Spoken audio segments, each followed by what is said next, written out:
ہود علیہ السلام نے کیا فرمایا؟ وَاذْكُرُوا إِذْ جَعَلَكُمْ خُلَفَاءَ مِن بَعْدِ قَوْمٍ نوح، دیکھو اللہ نے قوم نوح کو کیسا تباہ کیا. کہا کہ تم ان بتوں کے مقابلے میں کس کو، اللہ کے مقابلے میں ان بتوں کو فیور کر رہے ہو اللہ کے مقابلے میں. تو قوم نے جواب میں کیا کہا؟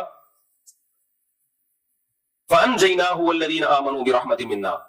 اللہ کہتے ہیں ہم نے، یہ تو مختصر ہے نا، آگے ڈیٹیل میں آئے گا یہ واقعات انشاءاللہ. ہم نے ہود علیہ السلام کو بچایا اور جو ہود علیہ السلام کے ساتھ ایمان لائے تھے ہم نے ان کو بھی بچا لیا اور ہم نے ان کی جڑ کاٹ دی. سورہ الحاقہ میں یہ بہت ڈیٹیل میں ہے. پھر جب یہ قوم تباہ ہوئی ہے جو ایمان لائے ان کو بچا لیا اللہ نے. وَإِلَىٰ ثَمُودَ أَخَاهُمْ صَالِحًا، اللہ کہتے ہیں پھر قوم سمود کی طرف صالح علیہ السلام کو بھیجا. صالح علیہ السلام نے بھی یہی بات کی، یا قوم اعبدوا اللہ، اللہ کی عبادت کرو، اللہ کے سوا کوئی معبود نہیں ہے. تمہارے پاس ایک معجزہ بھی آ گیا ہے، پہاڑ سے ایک اونٹنی نکالی انہوں نے، لیکن یہ اللہ کی اونٹنی ہے، اب اس کو بری نیت سے مت دیکھنا، کوئی قتل بدل کی کوشش مت کرنا. اور پھر کہا وَاذْكُرُوا إِذْ جَعَلَكُمْ خُلَفَاءَ مِن بَعْدِ عَادٍ، دیکھو ایک قوم عاد ہوا کرتی تھی، اس کے واقعات تم اپنے باپ دادوں سے سنتے ہو، کیسے تباہ کر دیا، وہی حرکتیں تم مت کرنا. وَبَوَّأَكُمْ فِي الْأَرْضِ، اللہ نے زمین میں تمہیں ٹھکانہ دیا ہے. تَتَّخِذُونَ مِن سُهُولِهَا قُصُورًا، کیسے بڑے بڑے محلات بنا لیتے ہو اس زمین میں، اور پہاڑوں کو بھی تراش کے اندر بھی محلات کھڑے کر لیتے ہو. یہ سب طاقت تمہیں کس نے دی ہے؟ اللہ نے دی ہے. فَاذْكُرُوا آلاءَ اللَّهِ، اللہ کی نعمتوں کو یاد کرو، زمین میں فساد مت مچاؤ. تو کیا جواب ہوا؟ قَالَ الْمَلَأُ الَّذِينَ اسْتَكْبَرُوا مِن قَوْمِهِ، وہاں بھی یہی مسئلہ، قوم میں جو بڑے بڑے متکبر لوگ تھے جن کی توندیں بھری ہوئی تھیں، وہ کہنے لگے، کمزور لوگوں سے جو ایمان لائے تھے ان سے کہنے لگے کیا تم سمجھتے ہو کہ صالح اللہ کے پیغمبر ہیں؟ ایمان والے کہنے لگے ہم تو یقینی لے آئے ہیں یہ اللہ کے پیغمبر ہیں، ان کی تعلیمات، ان کے معجزے، ان کی سیرت ہمارے سامنے ہے، جھوٹے لوگوں کی ایسی سیرت نہیں ہوتی. تو کہنے لگے نہیں بھائی ہم تو کافر ہیں، ہم نہیں مانیں گے. اور پھر بالآخر انہوں نے اونٹنی کو بھی کاٹ ڈالا، مار ڈالا. تو اللہ فرماتے ہیں اور کہنے لگے یا صالح ائتنا بما تعدنا، اے صالح جو عذاب کا تو وعدہ کرتا ہے لے آ. سائنس ہے نا، سائنس کیا تھی؟ سائنس. ان کے بھی سائنسدان کہہ رہے تھے کہ سائنسی لحاظ سے کوئی عذاب کے چانس نظر نہیں آ رہے. اسلام آباد یونیورسٹی کے ایک ایتھیسٹ پروفیسر ہیں، اس طرح کی بکواسات کرتے رہتے ہیں. کہتے ہیں گیند کا کام ہے نیچے آنا، گریوٹی کی وجہ سے نیچے آئے گی، تو ایسا نہیں ہو سکتا کہ خدا اس کو اوپر لے جائے. اللہ نے قانون بنا دیا تو نیچے ہی آئے گی. تو ہم کب کہہ رہے ہیں کہ اوپر جائے گی؟ لیکن جب اللہ اوپر لے جانا چاہے گا تو کسی کا باپ بھی نہیں روک سکتا. سمجھ رہے ہو؟ یہ قرآن کہہ رہا ہے کہ یہ فزکس کے لا اللہ کہہ رہے ہیں میں نے بنائے ہیں، میں جب چاہوں ان لاز کو توڑ سکتا ہوں. تو اس خوش فہمی میں نہ رہنا کہ وہ بنا کے کمزور ہو گیا ہے کہ اب اس کے علاوہ کچھ کر نہیں سکتا وہ. تو یہاں بھی اللہ نے، وہ کہنے لگے بھائی اللہ کا عذاب لے آؤ. انہوں نے دیکھا کہ عذاب کے کوئی چانس نہیں ہے. ان کے بھی محکمہ موسمیات والے ہوں گے نا، کچھ تو وہ بھی اندازے لگاتے ہوں گے نا، بادل آ رہے ہیں نہیں آ رہے، موسم بھی بارش کا ہے یا نہیں ہے، وہ بھی ان کے بھی تو اندازے تھے. یہ تو محکمہ موسمیات کا محکمہ تو بہت پرانا ہے. قالوا انا بما ارسل به مؤمنون. تو کیا ہوا؟ پھر دھمکی دینے لگے کہ آپ لے آؤ اللہ کا عذاب.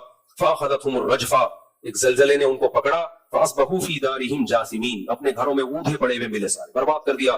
فتولى عنهم، تو صالح علیہ السلام نے ان سے پیٹھ پھیری، بستی چھوڑ کے جانے لگے اور کہنے لگے کہ یا قوم لقد ابلغتکم رسالۃ ربی، اے میری قوم میں نے اپنے رب کا پیغام تمہیں پہنچا دیا تھا. ونصحت لکم، میں نے تمہارا بھلا چاہا تھا. بھلا، آج کسی کا بھلا کرو اس کی سمجھ میں نہیں آتا. جامع رشید والے بہت بھلا کر رہے ہیں، سمجھا رہے ہیں اس ٹریک پہ آ جاؤ، بچ جاؤ گے، پاکستان کو بھی اسلامائزیشن کی طرف لے جاؤ گے، مدرسوں کو بھی بچا لو گے.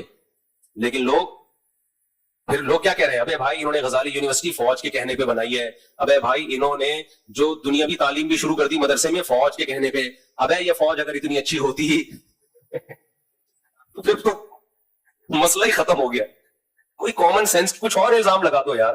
سرکاری لوگ اتنا اچھا ادارہ چلاتے ہیں، کہتے ہیں سرکاری مولوی ہیں درباری مولوی ہیں.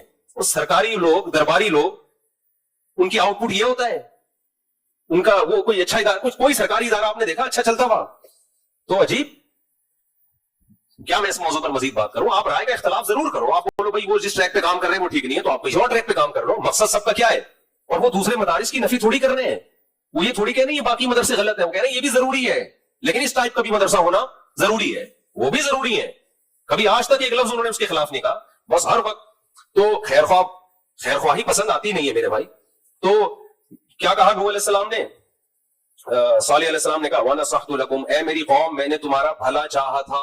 وَلَٰكِن لَا تُحِبُّونَ النَّاصِحِينَ، تم بھلا چاہنے والوں کو پسند نہیں کرتے. آگے وَلُوطًا إِذْ قَالَ لِقَوْمِهِ، اللہ کہتے ہیں اس کے بعد پھر قوم لوط آئی. لوط علیہ السلام کی قوم میں لڑکوں سے بدفعلی. یہ پہلی دفعہ اس زمین پر یہ ہوا تھا. اس سے پہلے کبھی بھی لڑکوں سے بدفعلی کا گناہ نہیں ہوا، کیونکہ یہ نیچرل ہے ہی نہیں. اس کی طرف کبھی کسی کی توجہ جاتی نہیں ہے. تو فرمایا اتاتون الفاحشۃ ما سبقکم بها من احد من العالمین، تو وہ جرم کر رہے ہو جو تم سے پہلے زمین میں کسی نے کیا ہی نہیں ہے، کوئی اس کی مثال ہی نہیں ملتی، خود اس جرم کو تم نے ایجاد کیا. انکم لتاتون الرجال شہوۃ من دون النساء، عورتوں سے شادی کرتے نہیں ہو اور مردوں سے خواہش پوری کرتے ہو. اور بل انتم قوم مسرفون، حد سے تجاوز کرنے والے قوم ہو. تو قوم کے پاس کیا جواب تھا؟ سائنسی ترقی کی کوئی بات کرو آپ، وہ اس کا پرسنل معاملہ ہے. میں نے بتایا تھا نا، گورے نے مجھ سے الجھنا شروع کیا کہ بھئی دو آدمی اگر یہ کر رہے ہیں تو کیا ہے اس میں، اب ایسے دکھاؤ گے تو کیا ہے، کچھ بھی نہیں ہے. بغیرتی محسوس ہونے والی چیز ہے، بتائی جانے والی چیز نہیں ہے. ایسے تو پھر اور بھی کچھ مثالیں، پھر وہ بھی کر لو.